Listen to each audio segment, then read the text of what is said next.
आज की इस वीडियो में मैं आप लोग को जो मेन टॉपिक आपने थंबनेल देख के क्लिक किया है, how to book in this project, उसके ऊपर भी आऊँगा। पहले 5 जो क्वेश्चन आंसर है मैं उसके आपको जवाब दे देता हूँ, क्योंकि बहुत ही कॉमन क्वेश्चन है। मेरे पास कई कॉल्स आ गए इसके लिए, फ्लैट के लेआउट। सबसे पहले स्टार्ट करता हूँ मैं। सबसे मेरा पहला क्वेश्चन, मतलब आप लोगों का पहला क्वेश्चन, फ्लैट का लेआउट एंड सोसाइटी डिटेल्स। तो एक नॉर्मल सी चीज़ मैं बता देता हूँ। एक्चुअली होता क्या है ना, बिल्डर ये चीज़ें डिस्क्लोज़ कर सकता है, बट रेरा अलाउ नहीं करता उनको डिस्क्लोज़ करना। तो सिर्फ रेरा की वजह से ना कोई भी फ्लैट का लेआउट नहीं आया है और सोसाइटी की डिटेल्स नहीं आई। जो एमक्यू कोटा है इनका 2+ स्टडी का, वो आया हुआ है, जो कि ऑलमोस्ट वो सारा सोल्ड आउट भी हो गया। तो उसका लेआउट देख के आपको कोई फ़ायदेमंद चीज़ कुछ नहीं होने वाला। तो लेआउट बेसिकली इसका भी आया नहीं है। सोसाइटी की डिटेल्स भी अभी कंप्लीट सिर्फ इतनी है कि 10 एकड़ की लैंड है, 12 टावर हैं और 1334 अपार्टमेंट है। सिर्फ ये डिटेल्स अवेलेबल है मार्केट में। तो ये पहला क्वेश्चन आपका क्लियर है। Second, payment plan. आप इसको पॉज करके पेमेंट प्लान देख सकते हो। जो पेमेंट प्लान आपको दिख रहा है, यही पेमेंट प्लान है गुड़गांव के सारे अफोर्डेबल के अंदर। Timely linked payment plan. इसमें कोई कंस्ट्रक्शन लिंक CLP नहीं होता है, basically construction link payment plan. इसमें सिर्फ TLP होता है, टाइम लिंक्ड पेमेंट प्लान। ये अफोर्डेबल का नॉर्मल सा पेमेंट प्लान है। ये पॉज करके आप लोग देख सकते हो। Second point clear. Third point, how to book this project. Normally जो हर किसी का सवाल है, कैसे खरीद सकते हैं। देखो, पहले क्या होने वाला था इस प्रोजेक्ट के साथ कि ये ऑनलाइन पोर्टल पे आने वाला था, बट किसी रीज़न की वजह से, रीज़न इंटरनली रीज़न है, एक्सटर्नल कुछ भी नहीं है, किसी रीज़न की वजह से अब ये ऑफलाइन हो रहा है, ऑनलाइन नहीं हो रहा है। तो ऑफलाइन होने की वजह से क्या है, आप कैसे बुक इसको करोगे। आप किसी भी ब्रोकर को कांटेक्ट करके उनसे आप पूछ सकते हो कैसे बुक करना है। बुक करने का एक सिंपल सा प्रोसेस है। आपको सिर्फ रजिस्ट्रेशन करनी होगी। रजिस्ट्रेशन कैसे करोगे आप अपना आधार कार्ड, पैन कार्ड उस ब्रोकर को व्हाट्सएप कर सकते हो और उसके बाद आप इसको रजिस्टर कर सकते हो। और इसमें कोई भी फंडा नहीं है नॉर्मली बुक करने के लिए। तो ये हो गया आपका थर्ड क्वेश्चन का, how to book in the society. Fourth question, why registration is compulsory. देखो, एक नॉर्मल सी चीज़ अब बताता हूँ मैं आपको, कंपलसरी क्यों है। रजिस्ट्रेशन इसलिए कंपलसरी है कि आप मानो आज आपने किसी भी ब्रोकर को डॉक्यूमेंट शेयर नहीं किया, सिर्फ उससे बात करके छोड़ दिया। अब वो ब्रोकर आपको याद नहीं रखेगा। रीज़न क्या है कि उसके पास दिन में 50 कॉल आ रहे हैं, या मानो उस ब्रोकर के पास 50 टोटल कस्टमर हैं, जिसमें से सिर्फ KYC भेजा है 15 लोगों ने, और अभी 35 लोग हैं ऐसे हैं जिन्होंने KYC नहीं भेजी है। तो प्रोजेक्ट लॉन्च होने के बाद जो है वो ब्रोकर पहले उन 15 लोगों को कॉल करेगा, पहले उन 15 लोगों से जाके डॉक्यूमेंट्स रिसीव करेगा, फॉर्म फिल करवाएगा, सबमिट करेगा, उनकी रिसिप्ट लेगा। फिर अगर उसके पास टाइम बचता है, जो कि बिल्डर ने सिर्फ 2 से 3 दिन का टाइम देना है इस प्रोजेक्ट के अंदर बुकिंग के लिए, उससे ज़्यादा ये टाइम नहीं मिलेगा इस प्रोजेक्ट में।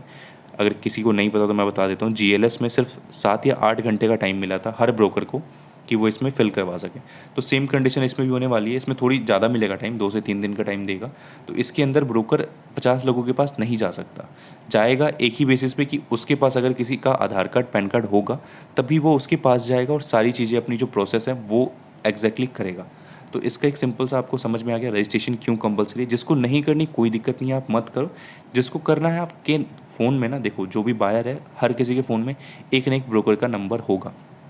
आप उस ब्रोकर को नॉर्मली कॉल करो, उसको कहो भैया मुझे इसमें बुक करना है, आप अपना आधार कार्ड, पैन कार्ड भेज दो। उनको कह देना ये बात कि जब भी लॉन्च हो आप प्लीज़ डे 1 या सेकंड डे पे आप मेरे पास आके बुकिंग ले लो। देखो, आराम से बात करोगे, कोई भी आपका काम करने के लिए रेडी हो जाता है। जो हाइपर होके कुछ भी काम होता है ना, नहीं होता काम। बिल्कुल आराम से काम करो यार, छोटी सी ज़िंदगी, इतना हाइपर होके दिमाग में भड़क क्यों रखनी।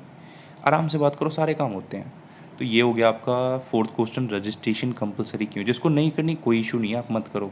कोई यहाँ पे फोर्सली कुछ भी नहीं चल रहा। आप नहीं करो, कोई प्रॉब्लम नहीं है। कर लोगे आपके लिए फ़ायदेमंद है, नहीं करोगे किसी के लिए भी नुकसान के लिए नहीं है। तो ये फोर्थ प्रोजेक्ट मतलब क्वेश्चन क्लियर।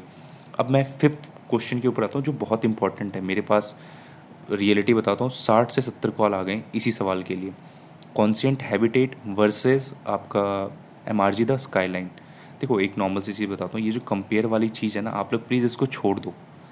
कंपैरिजन ना, जो एक नॉर्मल सी चीज़ है, जो दिमाग होता है ना, दिमाग ना ख़त्म कर देता है। कहते हैं ना, घुन लग जाना, जो लकड़ी में लगती है, घुन लग के ख़त्म हो जाता है दिमाग। ऐसे होता है कंपैरिजन। कभी अपने बेटे को दूसरे के बेटे से कंपेयर कर रहे हो, कभी उसके बेटे को अपने बेटे से कंपेयर कर रहे हो, अपनी हैंडराइटिंग किसी और की हैंडराइटिंग से मिला रहे हो, अपनी वैल्यू, मतलब कह लो अपनी सैलरी किसी और के सैलरी से कंपेयर कर रहे हो। कब तक कंपेयर करोगे आप लोग। ज़िंदगी, एक चीज़ बताओ मुझे, ज़िंदगी 60 साल की ज़िंदगी में क्या क्या कंपेयर करने वाले हो आप लोग। तो हर, देखो प्रोजेक्ट मैं मान रहा हूँ, घर एक बार ख़रीदना है। कंपेयर वहाँ पे किया जाता है जहाँ पे दोनों चीज़ें सेम लेवल की हो। ये दोनों सेम लेवल नहीं है। 106 एक्सप्रेस वे का one of the best location है। आप एक चीज़ समझना, one of the best location है 106, और 99 आप कह सकते हो एक्सप्रेस वे का बिल्कुल साइड वाला सेक्टर है जहाँ पे कोई जाना नहीं चाहता। लेकिन 99 भी बेटर है। मैं बताता हूँ रीज़न क्या है बेटर होने का। वो सिर्फ एंड यूज़र के लिए। वहाँ पे अगर आप इन्वेस्टमेंट करोगे आज और सोचोगे 5 साल के बाद आपको वहाँ का 70 लाख मिलेगा, इम्पॉसिबल है। क्योंकि वहाँ पे ऐसा कुछ है ही नहीं कि वो 70 लाख बनाए। रहेजा बिल्डर है, हाँ रहेजा का वान्या बन रहा है, एटीएस का प्रोजेक्ट बन रहा है, बन रही है चीज़ें, बन रही है, लेकिन टाइम है अभी। अंडर कंस्ट्रक्शन वाली चीज़ों पे ना टाइम लगता है। आधी रात में कोई भी काम नहीं होता। लग्जरी प्रोजेक्ट जो होते हैं ना, स्टार्ट होते हैं रुकते हैं, स्टार्ट होते हैं रुकते हैं। जो अच्छे बिल्डर है उसके नहीं रुकते, जो आप समझ जाओ, मैं सारी चीज़ें पब्लिक प्लेटफॉर्म पे नहीं कर सकता रिवील, तो जितनी चीज़ें आप थोड़ी बहुत अब चीज़ें खुद भी समझो यार। तो ये नॉर्मल सा था। हर प्रोजेक्ट और हर लोकेशन का ना अपनी डेफिनेशन होती है। आप कंपेयर मत करो किसी भी दो प्रोजेक्ट को, या मतलब नॉर्मल सी बात है। एक चीज़ और मैं बता देता हूँ, कंपैरिजन इसकी बता रहा हूँ। एक और भी कंपैरिजन आ रहा था मेरे पास, pyramid mid town 59 comparison versus, basically versus आपका MRG द, प्रोजेक्ट का नाम ही भूल जाता हूँ, MRG द स्काईलाइन। तो इन दोनों के अंदर कंपैरिजन आ रहा था। सर कोई कंपैरिजन ही नहीं है। वो प्रेजेंट है, एक्सटेंशन रोड प्रेजेंट है। प्रेजेंट में ही उस लोकेशन की वैल्यू इतनी ज़्यादा है कि वहाँ पे आम आदमी खरीद ही नहीं सकता। मतलब अफोर्डेबल को छोड़ के लग्जरी खरीद ही नहीं सकता। और जो एक्सप्रेस वे है, एक्सप्रेस वे आने वाला कल है। एक प्रेजेंट है, एक आने वाला कल है। आपको किस में जाना है वो आपकी कॉल है। आपको आज जो दिख रहा है उसमें जाना है या कल जो दिखेगा उसमें जाना है, तो वो कम्प्लीटली आपकी कॉल है। एक्सप्रेस वे बेटर है, एक्सटेंशन रोड भी बेटर है, न्यू गुड़गांव भी बेटर है, और गोल्ड कोस्ट रोड भी बेटर है। ये वर्सेस वर्सेस वाला ना गेम आप लोग मत खेलो।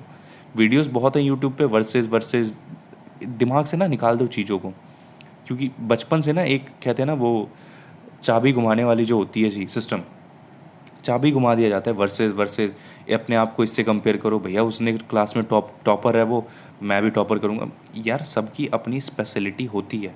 कॉन्शियंट ग्रुप की स्पेशलिटी, कॉन्शियंट का जो ये प्रोजेक्ट आ रहा है इसकी स्पेशलिटी क्या है, आप लोगों ने किसी ने गौर नहीं किया होगा। इसका जो पार्क है वो बिल्कुल सेंटर में है, जो कि बेस्ट है। मतलब मैं एंड यूज़र, अगर मैं एंड यूज़र होता मैं खुद ही जाके उसमें रहता, बट मेरे को एंड यूज़ करना ही नहीं है। अफोर्डेबल के अंदर मेरे को एंड यूज़ करना ही नहीं है। मेरे को सिर्फ इन्वेस्ट करके छोड़ना है। तो इन्वेस्टर के लिए सिर्फ एक ही प्रोजेक्ट है, MRG द स्काईलाइन। वो आपको भी पता है, फिर भी आप लोग जानबूझ के पूछ रहे हैं कॉन्शियंट MRG। देखो MRG इन्वेस्टर के लिए, आंख बंद करके आप लोग चले जाओ। इन्वेस्टमेंट के लिए सिर्फ बता रहा हूँ, इन्वेस्टमेंट MRG। एंड यूज़र जो है, एंड यूज़र MRG के अंदर भी जा सकते हैं और कॉन्शियंट के अंदर भी जा सकते हैं। क्योंकि MRG का जो एंड यूजिंग है ना, बेसिकली क्या नॉर्मली बताता है, एंड यूज़ में क्या प्रॉब्लम तो कुछ भी नहीं है, एंड यूज़ के लिए जा सकते हो, बट यहाँ पे कंपटीशन बहुत ज़्यादा है। MRG के अंदर कम से कम भी 5 से 6 हज़ार एप्लीकेशन आने वाले हैं, इन रियलिटी बता रहा हूँ। और कॉन्शियंट के अंदर 1000 भी टच नहीं करने वाले हैं।